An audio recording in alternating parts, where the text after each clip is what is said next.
Hello everyone. In this lecture, we will cover the drain current equation of an MOSFET.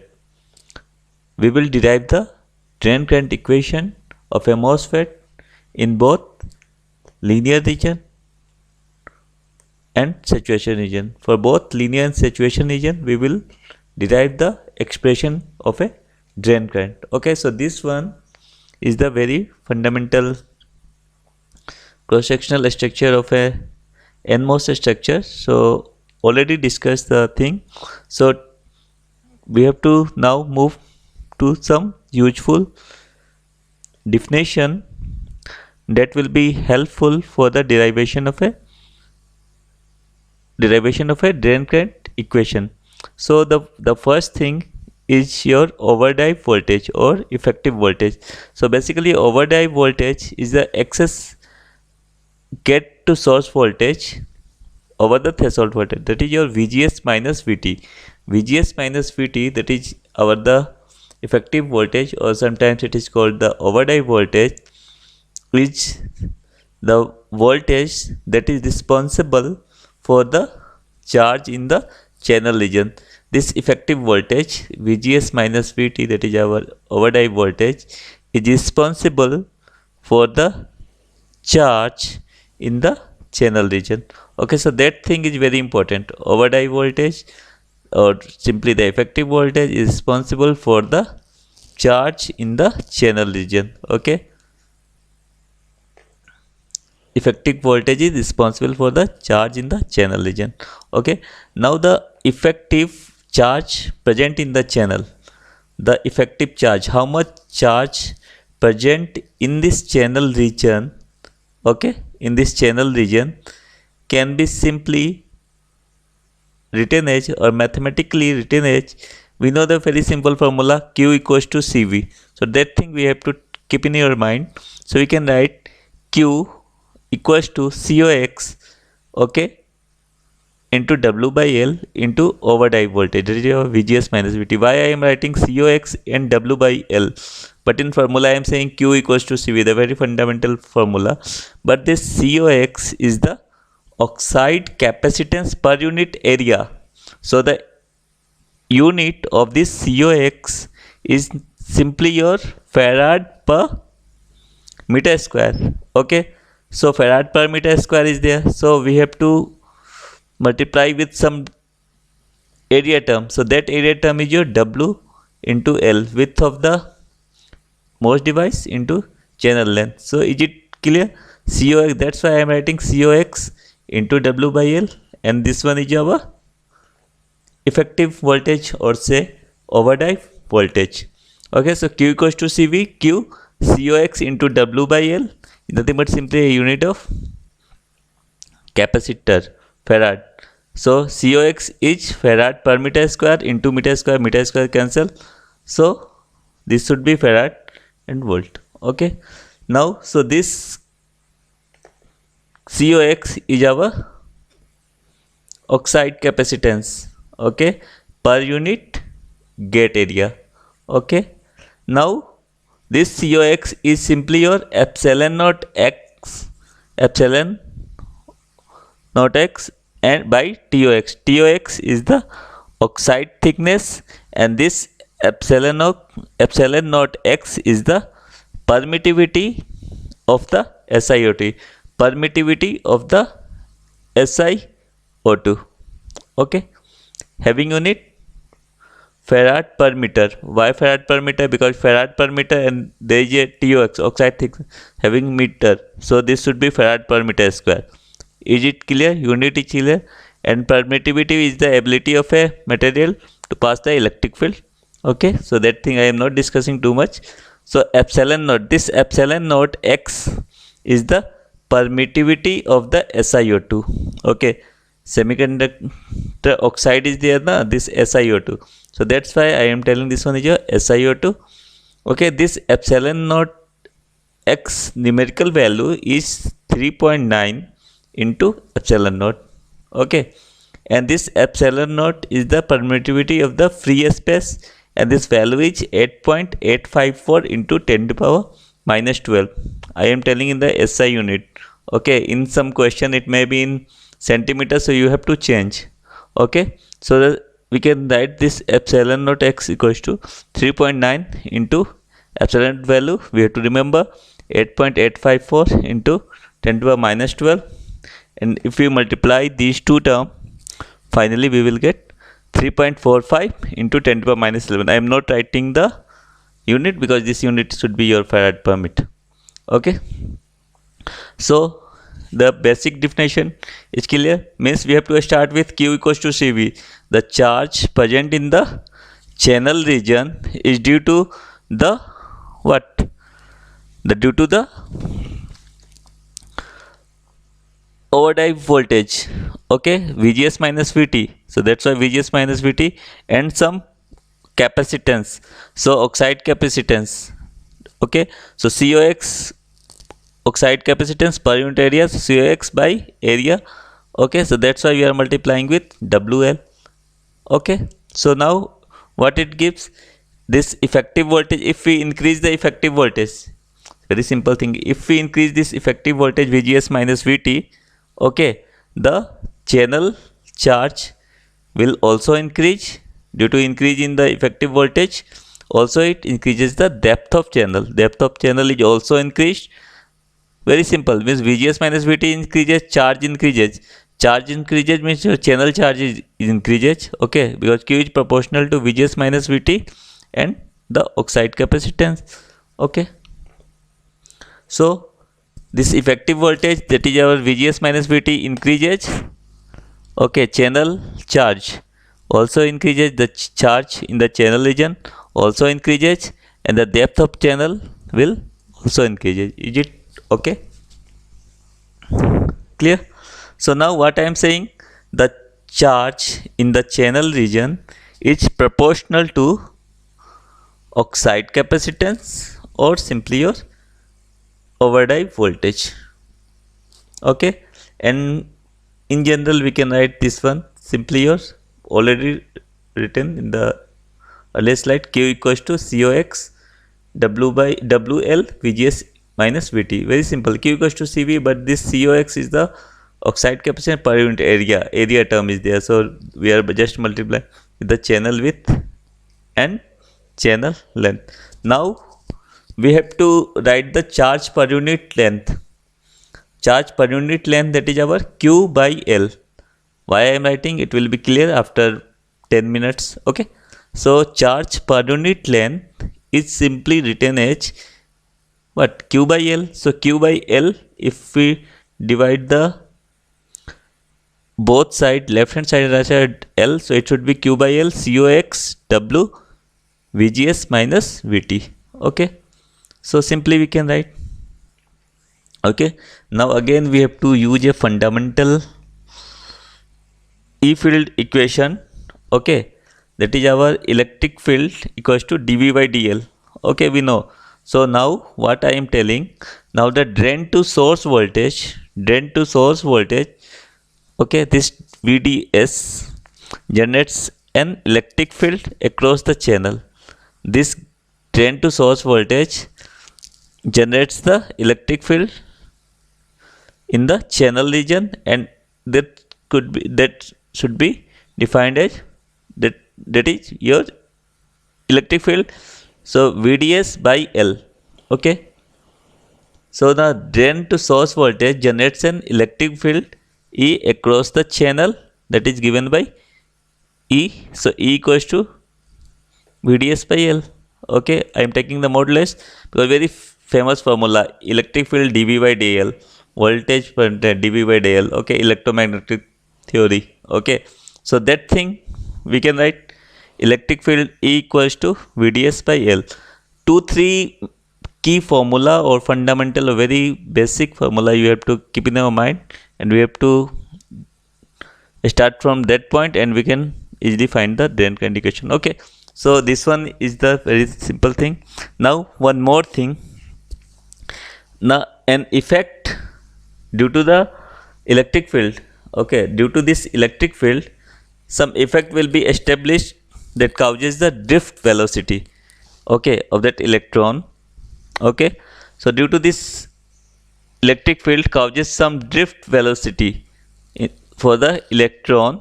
So drift velocity of electron is simply your mu e into E. Okay, an effect due to the electric field establishes electron drift velocity, that is a VE drift. Okay, V equals to mu E. Okay, so that thing we have to write VE drift mu E. In some book mu and we can also write, so mu E into E. Now instead of E we can simply put what, VDS by L. So is it clear? Very simple thing, very fundamental formula we are using. Q equals to CV like thing, E dB by dl, V mu E. Okay, is it okay? Okay, so after that what we have to do, we have to just think about the drain current in the channel region can be calculated. So the drain current in the channel region can be calculated by just simply multiplying the charge per unit length and electron drift velocity. Okay, means ID, the drain current in this channel, is simply your Q by L into V drift. Is it okay? Because ID your drain current having unit ampere. Okay, and this one we are multiplying charge per unit length into electron drift velocity. Okay, so basically this unit is also ampere. How? ID means I. Okay, I equals to Q equals to IT. Okay, so this unit is nothing but simply Q and this should be V. Okay, so ID Q by L into V. So if we put this one having unit, okay, so we can write this one as a amperes. Is it okay or no? Okay, I am unable to write, but okay, again I am telling Q equals to IT. Q equals to IT formula is there. So you can write I into T. Okay, Q instead of Q we can write IT. Okay, and V is some distance per unit time. So distance that is L and distance will be cancelled, and time and the time will be cancelled, so it has some unit of ampere. Is it okay? Once again I am repeating this Q instead of Q, because Q by L into V E drift is your nothing but simply a current in the channel. Q IT, you write IT simply some current I into T. Okay, for a times T, so we can write ID into T. Okay, and this L should be your simply L, and V drift. Okay, drift velocity of that electron for a channel length say L by for a time T, so L by T. So T cancel, L cancel, so it should be ID. Okay, Q equals to IT by L, V drift L by T.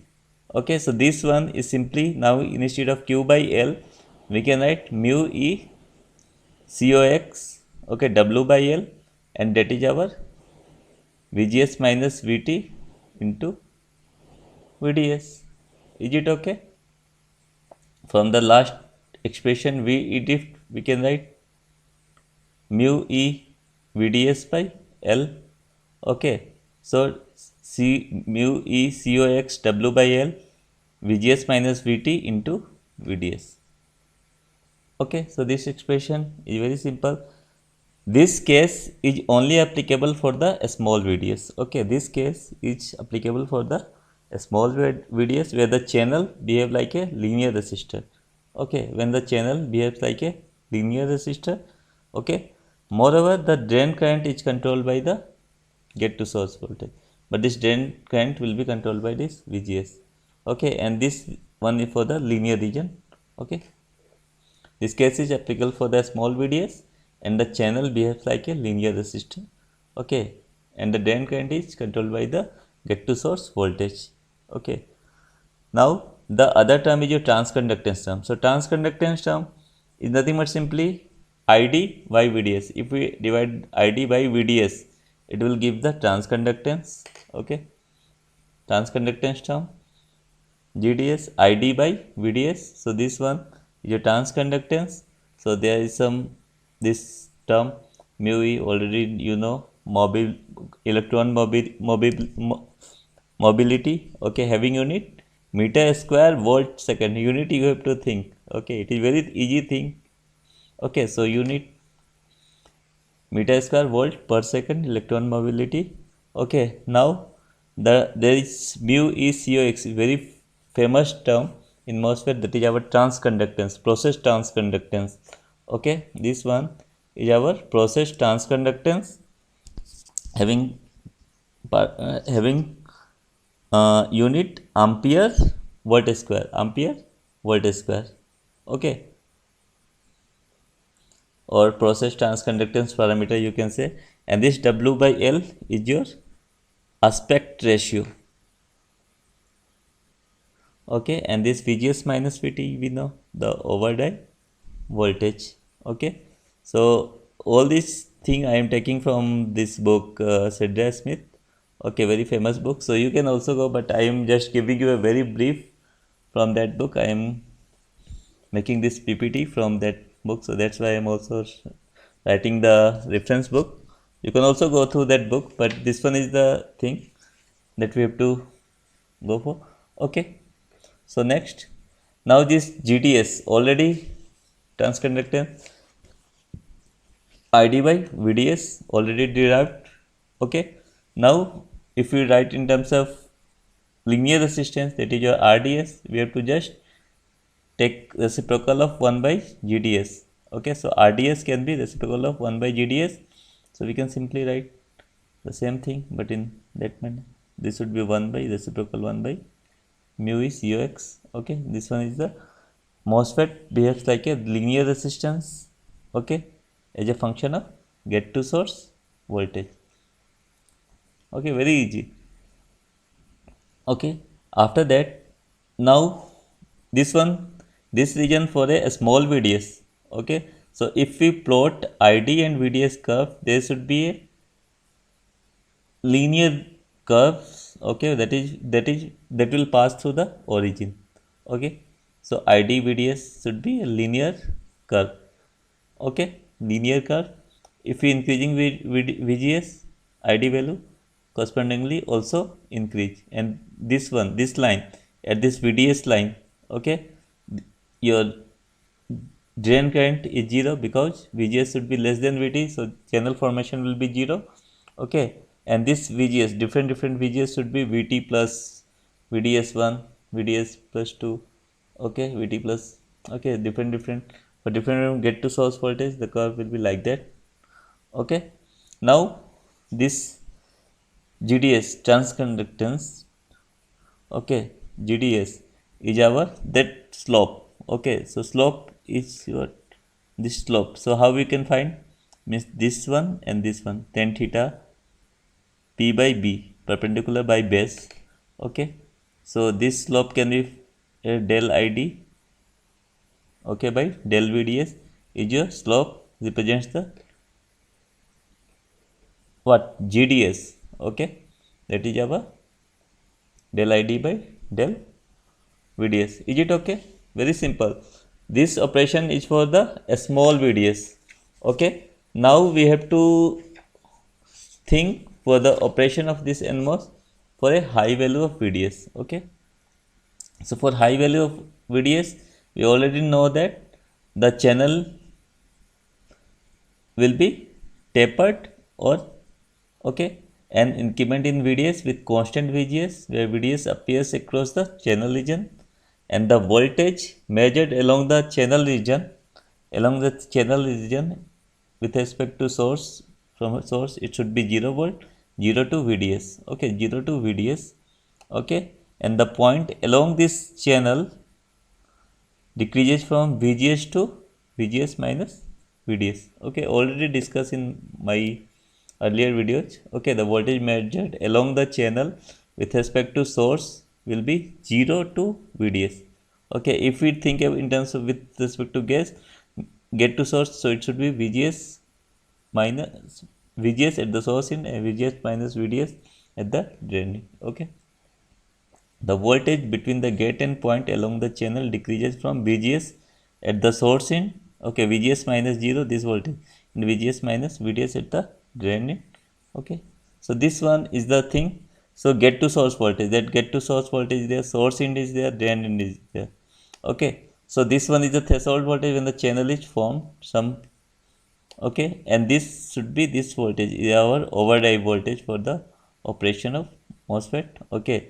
So the now for the high value of VDS, the channel will be tapered, okay, and this value is somehow VGS minus VT minus this half VDS. This one is VDS, so it should be half VDS. VGS minus VT minus half VDS, okay. This VGS can be simply written as VGS equals to Vg minus Vs. Now Vg, now drain is absent, so write VGD minus VD VSD. Okay, so we have to take this one VGS, so we have to write VGD plus VDS is nothing but simply your VGS. Is it clear? Simple relative velocity type concept. Okay, so at the center, at the channel length, when channel length is around L by 2, so this voltage will be somehow VGS minus VT minus half VDS. Okay, it should be VGS minus VT minus half VDS. Clear? So this one is okay. Means for here this source VS0, VGS minus VT at that point at the center, it should be VGS minus VT minus half VDS. Okay. So the channel depth is no longer uniform and have a tapered set, which the deepest at the source end and shallowest at the drain end. Okay, once again I am telling this portion. Source to drain, okay, tapered channel is there, get to source voltage is there, VT is the threshold voltage. So overdrive voltage VGS minus VT, at this end it should be VGS, total this VGD plus VDS should be VGS. How? Simply we can write VGS equals to VG minus VS. Now put D, so VGD minus VSD. So if we write a VDS, so minus sign should be plus. So this one is a relative concept. At the midpoint, the voltage should be VGS minus VT minus half VDS. Okay. So the term should be now VGS minus VT minus VDS by 2 ID expression into VDS. Okay. Initially for a low value of VDS, it should be simply VGS minus VT, but now it should be VGS minus VT minus VDS by 2 into VDS. So the above equation, this above equation represents a semi-parabolic nature due to VDS square. Okay. Okay. So if we plot this curve, the overall curve that we know, ID VDS curve is linear. Okay, that after that it should be parabolic. Okay, so is it this one? Okay, this one is a linear type. Okay, for the small value of VDS, when high value of VDS, it should be parabolic in nature. Okay, VDS. Okay, when VDS is high, parabolic in nature. Clear? So it will look like this one. Okay, so IDS value is simply this is semi-parabolic one. IDS value becomes VGS minus VT. If we multiply this one with VDS, so it should be VGS minus VT into VDS minus VDS square by 2. That overall linear equation of a drain current equation. Okay, is it clear? VGS minus VT, VDS minus VDS square by 2. Okay, when VDS is very small, we can neglect this one, so it should be VGS minus VT. Okay, when VDS is high, so this one is the linear region equation. okay, of a drain current. So this one is the drain current equation, okay, in linear region or triode region. Okay, so ID is the drain current equation for a linear or triode region. Okay, now we have to think about the operation of NMOS when the voltage is greater than VGS minus VT. Okay, so in this case, very simple, there is a pinch off region will be there. Okay, in this case channel becomes tapered, but there must be some finite depth at the drain in some finite depth. Okay, at that finite depth causes a constant current, that is our saturation current. Okay, starting one is our linear one. Now that will give the saturation one. Okay, when the MOS is in the pinch off region. Okay, so finally when VDS is greater than VGS minus VT, it causes no effect in the channel property. Okay, and the current become constant, or we can say it will be saturated. So at VDS equals to VGS minus VT. Okay, so you just write this equation. Okay, simply now this VDS is simply VGS minus VT, so you just put the term VGS minus VT in this equation. Okay, so it will give the VGS minus VT whole square term. So this one is our what? IDS drain current equation in saturation region. Is it okay? Saturation region is very easy. Okay, instead of VDS we have tried VGS minus VT in the very first equation. That will give the saturation current equation of a MOSFET. Okay, drain current equation in saturation region, that is our VGS minus VT whole square mu E COX W by L. Okay, now finally the summary. So what we observed for linear equation, IDS linear drain current equation, IDS mu E COX W by L VGS minus VT into VDS minus VDS square by 2. Very famous equation, everyone know. If we are electronics people, we have to know this equation. Okay, that is our linear drain current equation. And another one is your saturation one, mu is COX by L VGS minus VT whole square. Okay, and this one is your saturation drain current equation. Okay, so this is all about the simple derivation of a MOSFET drain current equation. Okay, so we have to just start with the very simple Q equals to CV type of thing. Okay, then another one, electric field dV by dl and drift velocity mu e. That three thing you have to remember. So then you can easily find the other simple we have to involve some other parameter like epsilon naught. Okay, so all these things we can finally derive the expression for drain current in saturation region and linear region. Thank you for watching, and also please subscribe my channel Electronics Quick Learning. Okay, thank you.